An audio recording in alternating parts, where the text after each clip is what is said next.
wabarakatuh. Jumpa lagi dengan saya Sudarno Dinamo. Di sini saya akan jelaskan bagaimana cara kerja generator listrik yang di atas 30 kVA. 30 kVA sampai 100 kVA, 200 kVA. Cara kerjanya yang pakai exciter nggak pakai karbon. Jadi saya jelaskan dulu. Di sini generator 30 kVA ke atas yang pakai exciter. Nah, ini exciter gulungan bantu atas exciter. Ini gulungan rotor, gulungan bantu.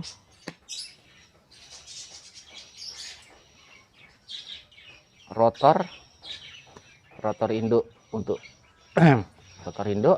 Ini stator yang mengeluarkan arus listrik. Jadi generator yang memakai AVR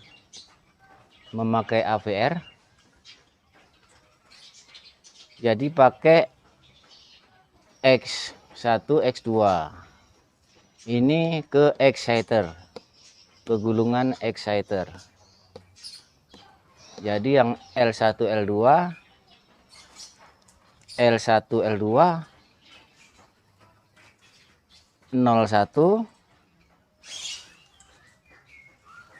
dari pasnya 1. Ini kemana aja boleh, ke R boleh, ke S boleh, ke T boleh. Nah, jadi cara kerjanya begitu mesin sudah berputar, nah, jadi masuk arus ke exciter, masuk arus DC ke exciter. Jadi gulungan bantu mengeluarkan arus 3 pas.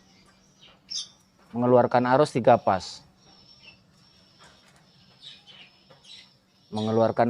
pas. Disearahkan pakai dioda. Pakai rectifier. Disearahkan jadi keluar sudah DC. Ini tadi AC, keluar DC. Lalu masuk ke gulungan rotor besar. Gulungan rotor induknya. Nah, jadi begitu masuk arus ke rotor, udah timbul magnet,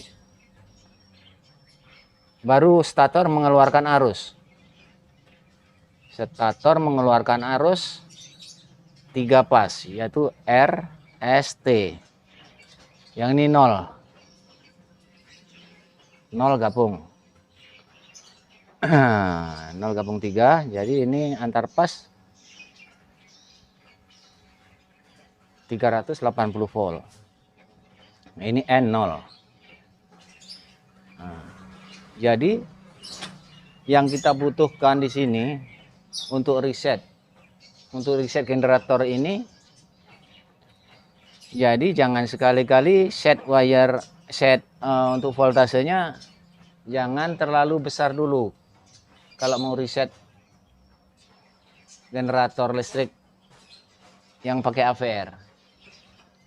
Jadi yang kita butuhkan adalah RPM dulu. RPM sudah cukup, baru kita setel voltase yang pas.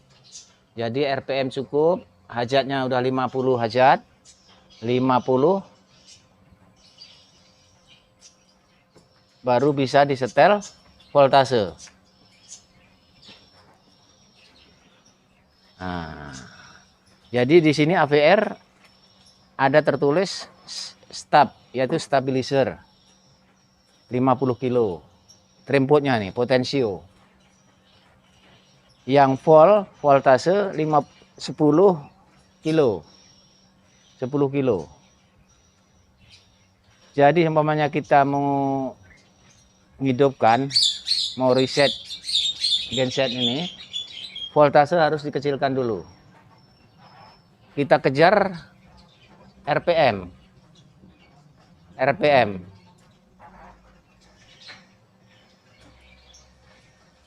Kita kejar RPM, hajat sudah cukup 50, baru kita naikkan sedikit-sedikit voltase. Nah, jadi 380 volt.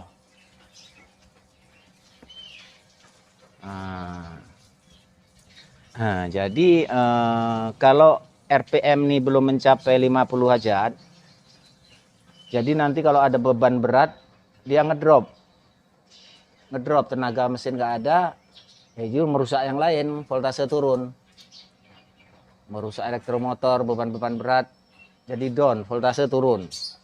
Kalau hajatnya nggak cukup.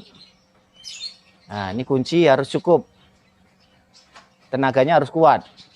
Baru dia bisa ngangkat. Beban-beban yang berat. Nah, jadi begitulah cara kerjanya. Exciter dimasukin arus DC.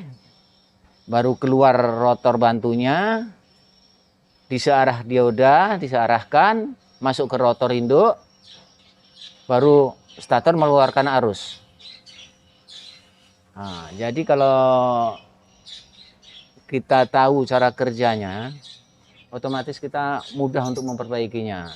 Nah, jadi jalannya ini kita harus paham, dari mana dulu. Kalau rusak nanti kita tengok, kita cek, kita udah tahu jalurnya. Oh, ini kemari, gerakan ini disearahkan pakai dioda, masuk ke rotor, baru keluar stator arusnya. Nah, jadi kita mudah untuk memperbaiki. Jadi inilah, kita harus bisa menjiwai kerjaan kita. Kalau memang kita udah jiwai semua ini, mudah-mudahan kita mudah untuk memperbaikinya. Jadi jangan takut untuk dibilang ini genset besar, voltasenya besar, 3 pas. Kalau kita nggak tahu jalannya, ya. Tapi inilah kita harus tahu jalannya dulu, baru kita enak untuk memperbaikinya. Jadi kawan-kawan harus, kalau bekerja harus dipahami cara kerjanya, dari mana sumbernya, keluarnya. Jadi kita mudah untuk memperbaikinya. Jadi demikian dulu yang bisa saya sampaikan. Besok lain waktu kita sambung masalah gulungan. Gulungan exciter, gulungan rotor, gulungan bantu, ke dioda, masuk ke rotor, termasuk ke gulungan statornya. Lain waktu kita bahas semuanya. Nah, demikian dulu. Assalamualaikum warahmatullahi wabarakatuh.